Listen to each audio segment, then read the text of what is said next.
almost cost me my life. The pain, the sadness, the depression, the refusing to be healed, it almost cost me my damn life. I had gotten to a place where the gallstone attacks, the panic attacks, the constant attacks to my body and to my mind were too much, and I begged God for death.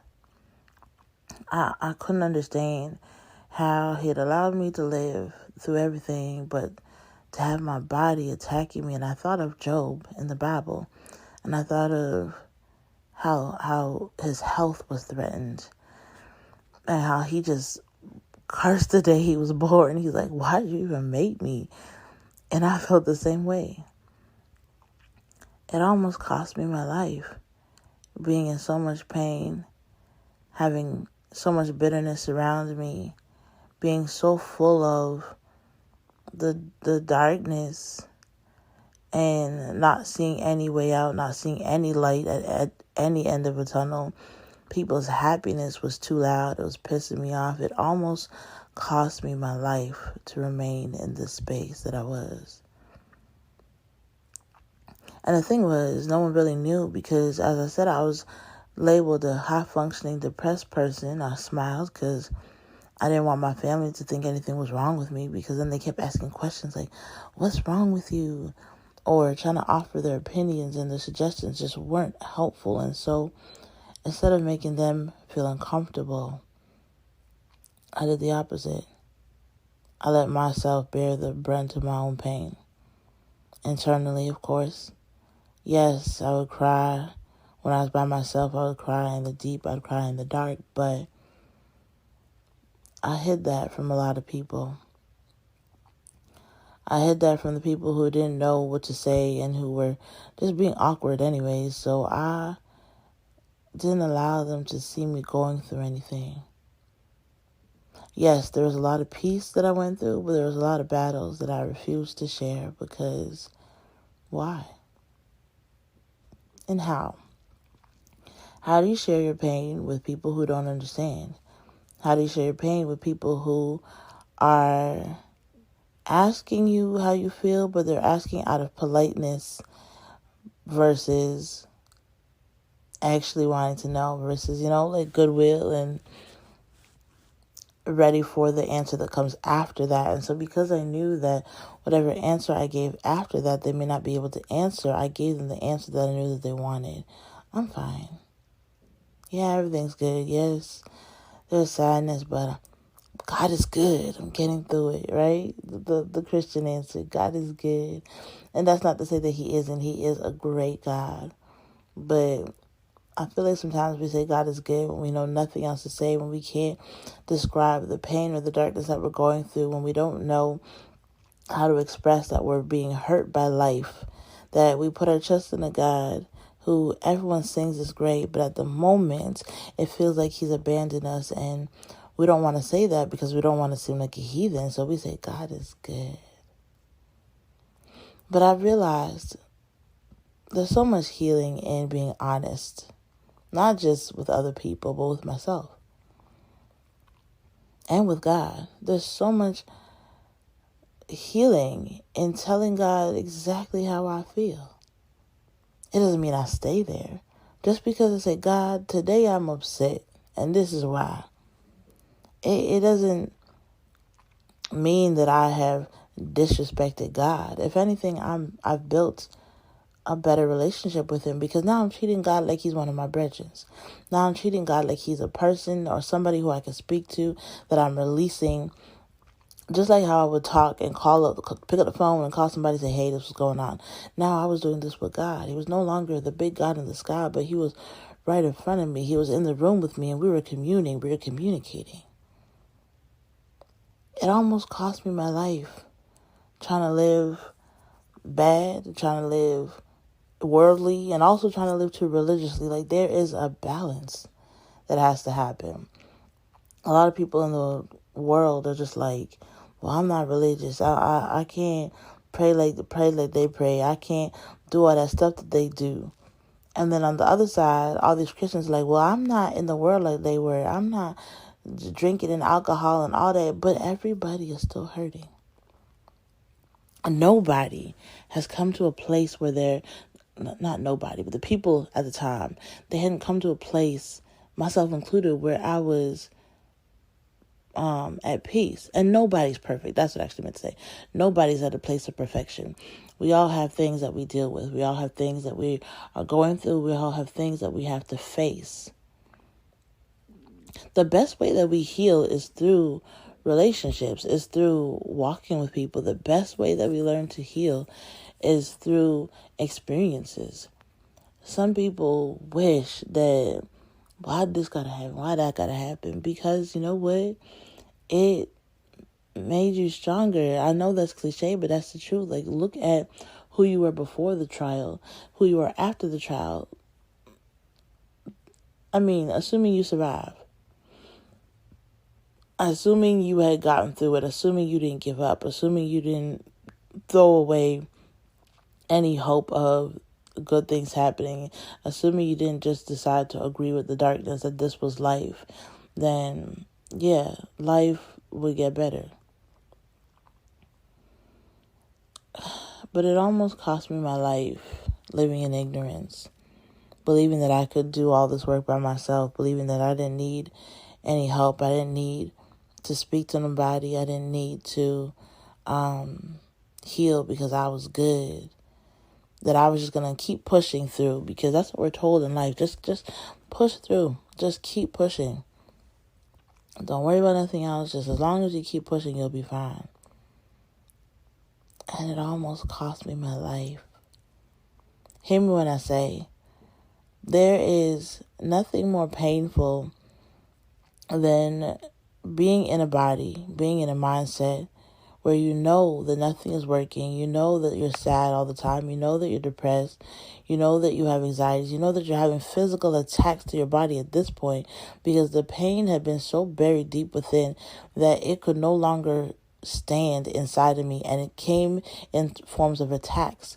Like, my body was speaking loud and clear, and even then I was still like, nah, I'm gonna handle this on my own. Like, I honestly had to get to a place. You think people are like, you'll start to change when you hit rock bottom. I hit the bottom. I was scraping the bottom. I was digging myself deeper than the bottom, thinking, oh, I'm gonna just dig myself out of this. Like, I got to the bottom of the cliff, and I'm like, well, I'm gonna just dig. I'm gonna just go further down, because there must be something else down here for me. There must be life if I just keep pushing. The only way that I started to rebuild my life, the only way that I started to see things differently, was when I stopped, took an assessment of what was going on, and I realized I needed to climb my way out. But not by myself. I needed assistance. I needed to call for help. I needed other people to lend a hand, whether that was through therapy, whether that was through friends, building beautiful friendships, whether that was through prayer. Like, I needed more than just me to depend on. And that was a painful realization, because it made me feel like I wasn't strong. It made me feel like, oh, look at this weak girl. Like, she needs all this help, but there is so much strength in what we call weakness. That's when we learn a new skill. That's when we learn a new dance. That's when we learn new attitudes, new ways of being. That's when we learn that life does not have to be as hard as we have professed it to be. It almost cost me my whole life believing that Black people don't need therapy. And not even just therapy, like, that I'm just meant to be strong. I'm just meant to keep pushing on, that I'm just meant to go through life in this way, because, man, that was just the hand I was dealt, and now I just gotta, like, suck it up. There was nothing that I needed to suck up. If anything, I needed to let it out. I needed to cry. I needed to shout. Ooh, I love a good scream. Sometimes I would go in my car and I would just scream. I would just scream. and punch the air and kick things because life wasn't fair and life was kicking my ass. And I just didn't know where to go when I was laid up on the couch, when I had attack after attack that I didn't feel like I could be normal. My heart was crying out. My heart was literally bleeding. And I was so unsure where to go, what to do, how to fix it, where to start. Because starting would mean that I'd have to admit that I needed help.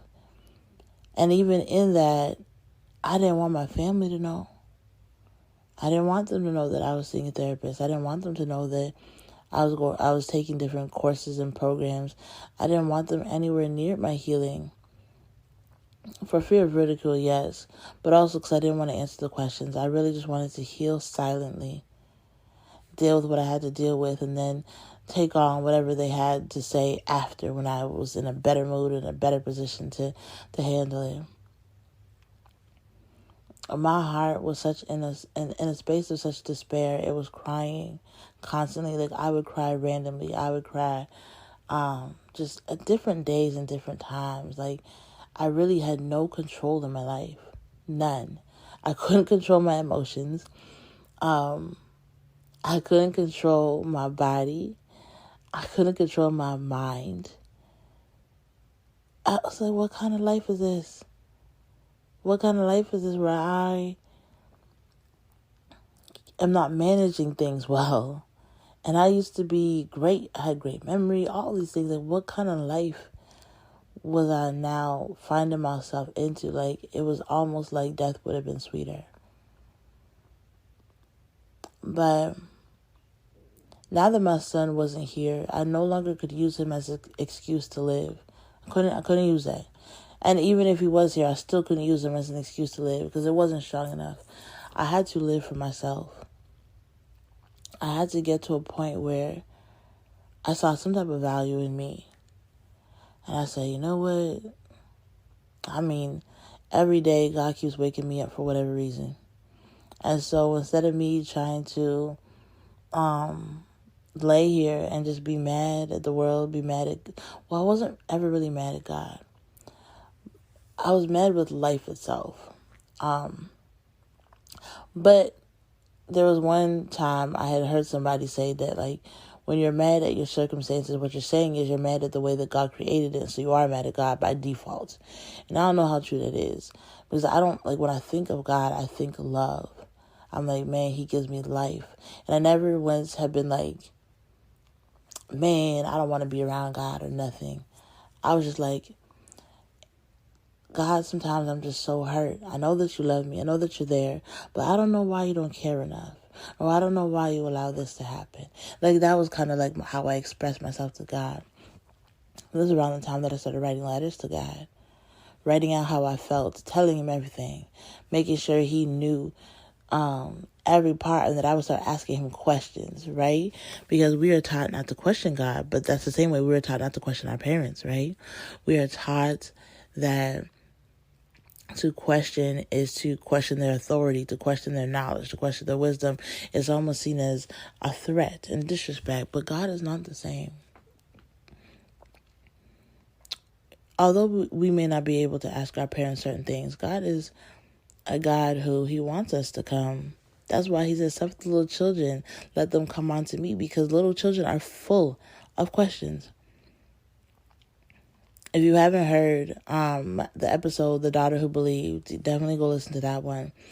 Because it's all about being childlike. It's all about getting to the space where we put away what life had did. We put away the seasons of trauma and betrayal and the things that hurt us.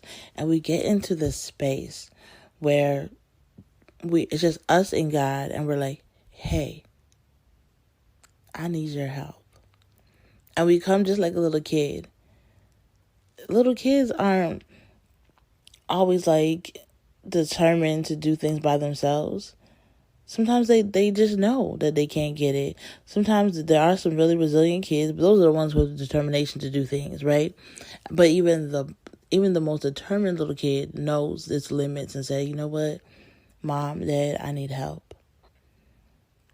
And we got to be more like that. We got to be more open to asking for help from people around us. I know people have betrayed us and they have fed us to the dogs, but that's not all people. That's just some. It's always interesting how people will throw away a whole gender, a whole race, a whole this for one person. There are so many billion people in the world that, like, if a few people betray, I know the pain, I know it hurts, but that doesn't mean that's all people. It means we need to approach things more cautiously and we need to learn a lesson from it, but that doesn't mean that all of a sudden everybody's the dirt and we can't ask nobody for help. We just have to ask the right person for the help and ask for the right help. Sometimes we're not asking for the right things. Sometimes we're asking too much from the wrong person and too little from the right person. I know that's like confusing. Not in the way I spoke it, but just in the way life is, right? But when we get to discern who we are, when we get to be more self-aware in the things that we actually need, we start realizing what it is that we do need. And just because somebody says no to something that we know we need doesn't mean that it's a no. It doesn't mean that it's rejection. It just means that they weren't the right person. We need to ask somebody else.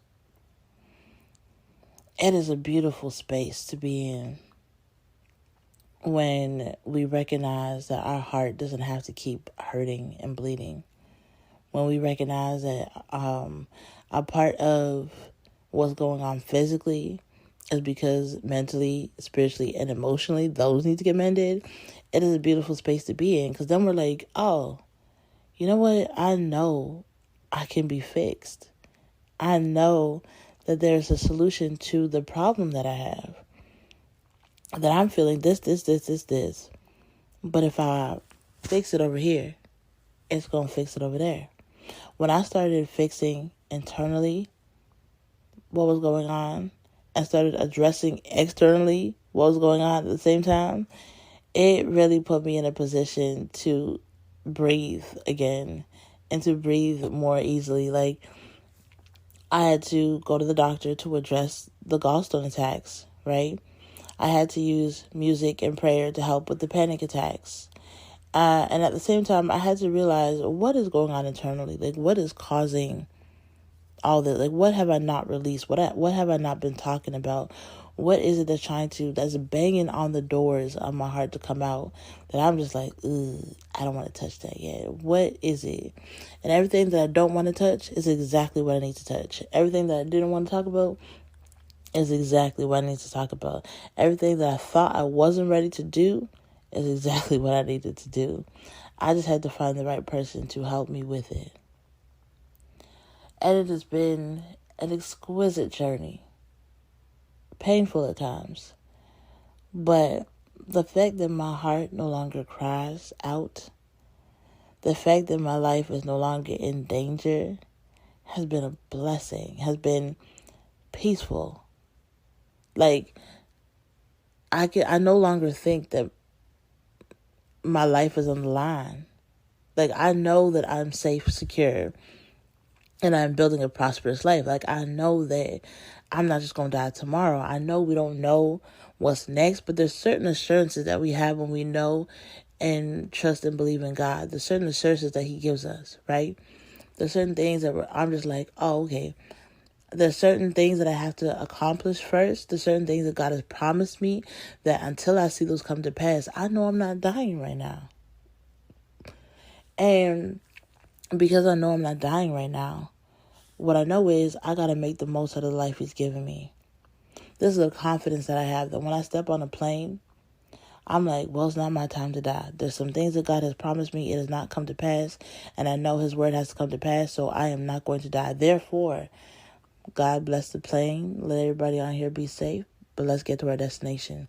There are certain things that I know and I'm confident about. God, it is not my day to die. This is a confidence that I have because I'm in God, because I walk, because me and Him talk, because me and Him are like brethren. Okay? That I don't just look at him as a God in the sky, that I don't just pray to him when things are going wrong. I pray to him every day, multiple times a day. I have a relationship with him, so I walk with a confidence that, look, this can be mine, this can be mine, this can be mine. I walk with a faith that is greater than any faith that most people have seen around me, because I know who I serve. I know who has my life in their hands. And I know that he brought me out of the pits, out of the bottom, out of me digging myself so far deep, that he reached his hand down and he helped pull me up. And he did it not just through himself, but he did it through people, through music, through experiences, through opportunities. Like, God is in everything that we do. I really wish people would get a mindset for that. God is in everything we do. Sometimes you be watching a TV show, you're like, woo, that's not like God talking to me. He is. Sometimes you be driving, you see a license plate, you're like, ooh, that sounds like God is showing me something. He is. Like, if we understood that we are spiritual beings living a spiritual lifestyle, we would understand that most of the stuff that's happening is spiritual. Physically, we're in this world, but spiritually, that world is still happening at the same time. And so a lot of the things that we're like, oh, that's a coincidence. There ain't no such thing as coincidence. That is all God. We just have to represent and label it correctly as God, right? And so I'm happy that my heart has been mended, that my heart used to be black. Like, if I could speak in colors, I used to have a black heart. I used to hate a lot of things, hate a lot of people, not want to be around nobody, want to be right by myself. Like, my heart was ice cold. And God has changed it. He's turned it around.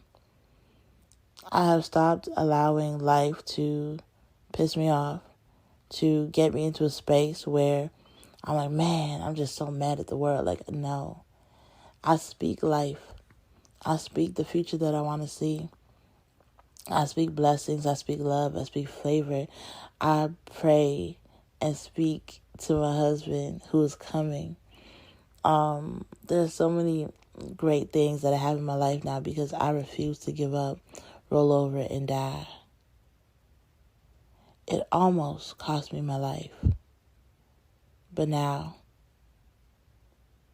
I am thriving.